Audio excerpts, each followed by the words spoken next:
So for my decades review, I've now reached the mid 2010s up to the year 2014. Before I get into that year, um, just a few things I want to dust up from two previous years. I did say at the start of this I was going to have a little bit of crossover unintentionally because I've forgotten things, but just for the sake of consistency, the Academy Awards in 2013, which was for the films of 2014, was hosted by Seth MacFarlane, who infamously made a monologue about, well, a song, I should say, about Show Us Your Breast or something to that effect that caused a lot of heads to turn, so to speak. Best film in that ceremony went to Argo. The Best Actor went to Daniel Day-Lewis for his portrayal of Abraham Lincoln, and Best Actress Jennifer Lawrence for her role in Silver Linings Playbook. Best Director went to Ang Lee.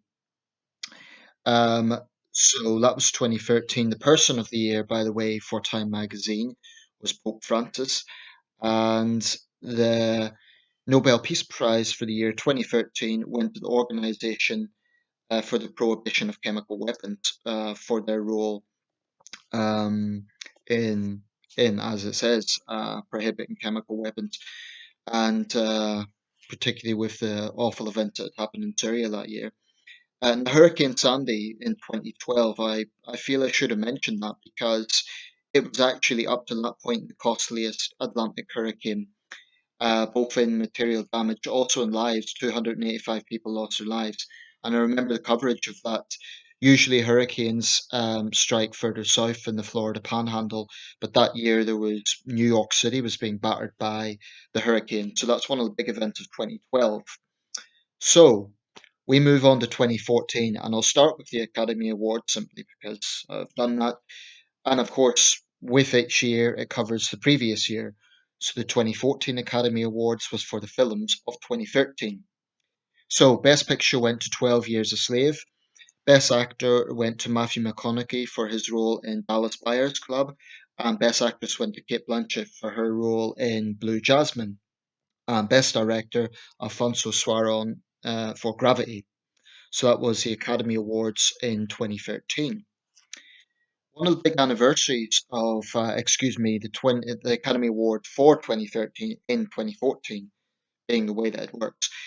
One of the big anniversaries of the year 2014 was the 70th anniversary of the lifting of the Siege of Leningrad, which was the bloodiest siege in world history. 70 years, there was big events in Russia to commemorate the enormous sacrifice that the Soviet people went through during World War II, the Great Patriotic War. Um, there was a lot of focus on Russia in the year 2014. The Sochi Winter Olympics was held that year in the port city of Sochi. They weren't without controversy, of course, because of Russia's role in Ukraine. In February that year, the Ukrainian Revolution occurred with the overthrow of the then Ukrainian government. A controversial referendum was held in Crimea. It had long been speculated that Russia had been stirring up things there, and many Western observers considered that referendum to be not free and fair. There was reports of intimidation, etc. Then Russia controversially annexed Crimea, and at this point, the tensions between Russia and Ukraine and Russia and the West were hitting fever pitch. The Donbass War then broke out. To date, it's claimed 13,000 lives, 2014, 2015, and it's kind of went into a low level insurgency after that, but a lot of lives lost.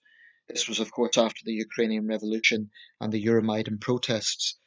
Um, July 2014 was the controversial downing of MH17, which is still widely speculated to have been pro-Russian rebels firing that missile. And of course, this comes up now with the events of this week in Iran and the Ukrainian jet that went down there.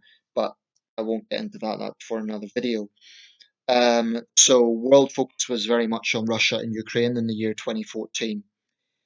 Um, Incidentally, that Malaysia Airlines route was one I'd done exactly Kuala Lumpur to Amsterdam. So there's a small possibility that the jet that went down was the very one that I was on coming back from China in 2013.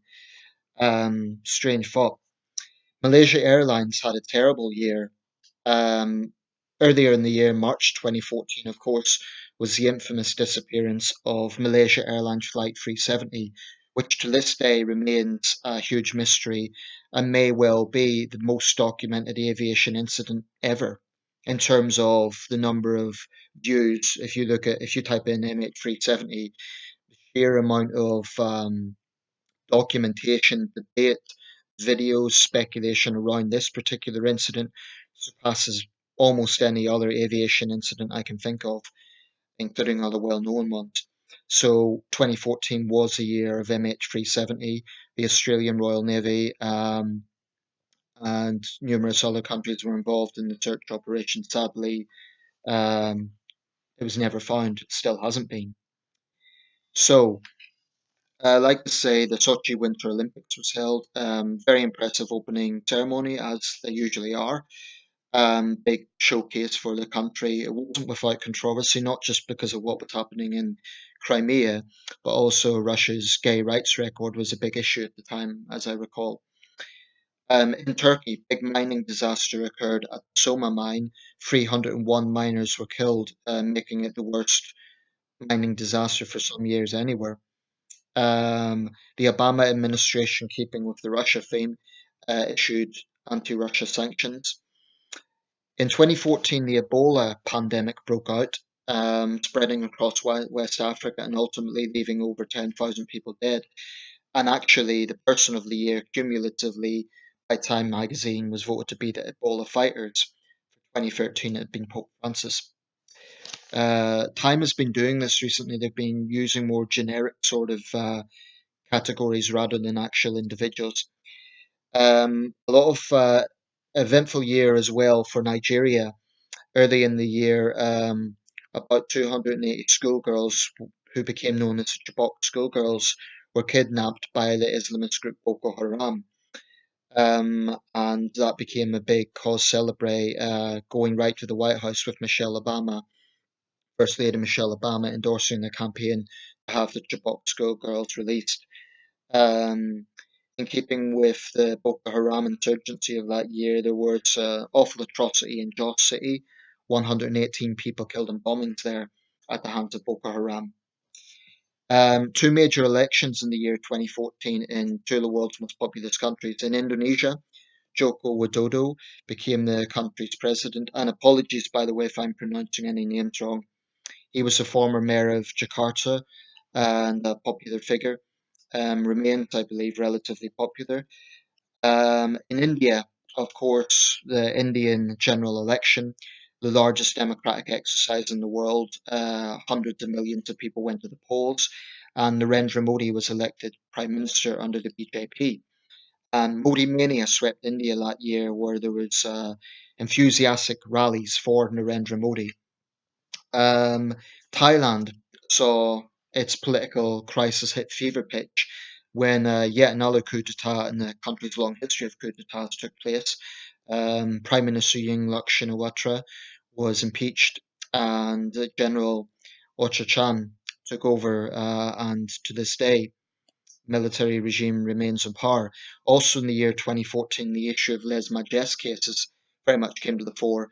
I was very interested in that. I made quite a number of videos about it, and they're among my most viewed videos. So I was very focused on Thailand that year. So the Thai political crisis continued. Um, Keeping in the theme of protests and political turmoil in Hong Kong, the umbrella protests broke out in response to China's increasing pressure on the territory. Those protests were sparked, among other things, by attempts to have communist curriculum in the education system, which the protesters, rightly in my opinion, saw as violating Hong Kong's autonomy. And Joshua Wong became one of the prominent young protest leaders. In Burkina Faso, the Burkina Abe uprising occurred and President Blaise Compaoré was forced to resign. In New York City, One World Trade Center opened, replacing the former World Trade Center, and it became the tallest building in the Western Hemisphere. In a positive sign of international relations, the Obama administration normalized relations between the United States and Cuba. Um, and that wasn't without its critics, but it marked obviously a turnaround. By this point, Fidel Castro had stepped down. His brother Raul Castro was had taken over, and the normalization of relations began. Um, in Nevada, in New Mexico, excuse me, Alan Eustace, and I only found this out tonight, broke Felix Baumgartner's record for the fastest and highest free fall from the Earth's atmosphere. He traveled some 42 kilometers at speeds of up to 822 miles per hour. But unlike Felix Baumgartner, if you recall, made the record in 2012, Mr. Eustace had a drogue parachute. Now, that didn't get as much attention as the Felix Baumgartner achievement, and if you look at the viral videos, they do have a lot of views, they're over the millions, but not as many as Felix Baumgartner. And I think one reason is that Alan Eustace wasn't your sort of typical daredevil. He was, I believe, a retired physicist. In the United States, racial tensions hit fever pitch with the Ferguson protests after the shooting by a white police officer of the black teenager Michael Brown. The protest movement Black Lives Matter, which had been formed in 2013, really started getting attention by the mid 2010s, and there were protests nationwide in response to the situation in Ferguson, Missouri. In Glasgow, the Commonwealth Games opened, um, and in Brazil, the 2014 Football World Cup, which is one of the world's major sporting events, second arguably only to the Olympics. But that wasn't without controversy. There was major protests across Brazil in response to the expenditure and the treatment of the poor around that. And both Sepp Blatter and President Rousseff were booed. Germany was victorious, defeating Argentina in the final. Towards the end of the year, in a year that had been marked by aviation disasters, Indonesia Air Flight 8501 crashed in the Java Sea with 162 souls on board. I remember that one because it was around Christmas time. Now, I haven't covered deaths per year, like prominent people who passed away deliberately because there's just too many. But for 2014, I will mention Robin Williams because that got particularly a lot of attention. Robin Williams was a widely loved figure, and it opened up a conversation about depression and suicide. Um, One of the most notorious events of 2014 was the rise of ISIS. Swept through northern Iraq in the middle of the year, overthrew the Shiite government of Nouri al-Maliki, and later declared a caliphate. So 2014 was the year that ISIS really came to the rise, and people, the world saw what a brutal organization they were. Later in the year, the United States began a bombing campaign against ISIS. In Cambodia, the Khmer Rouge trial took place, and two of the leading architects of the Cambodian genocide, Nuon Chea and Khieu Samphan, were found guilty of crimes against humanity.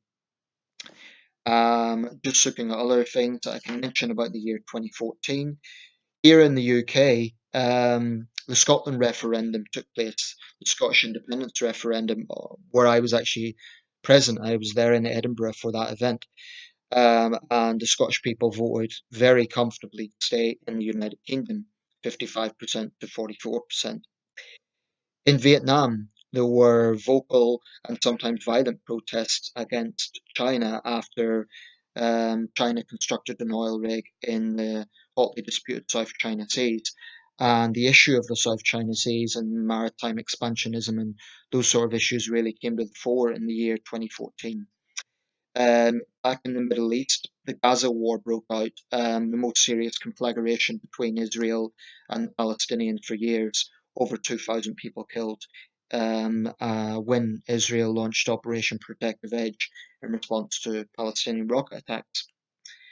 In South Korea, the seawall disaster occurred, the tragic ferry sinking blamed on negligence, or rather, the captain was widely blamed for his negligent attitude, and over 300 people, many of them school children, perished. In the United States, again, Michigan, the Flint water crisis became a big environmental issue in the United States.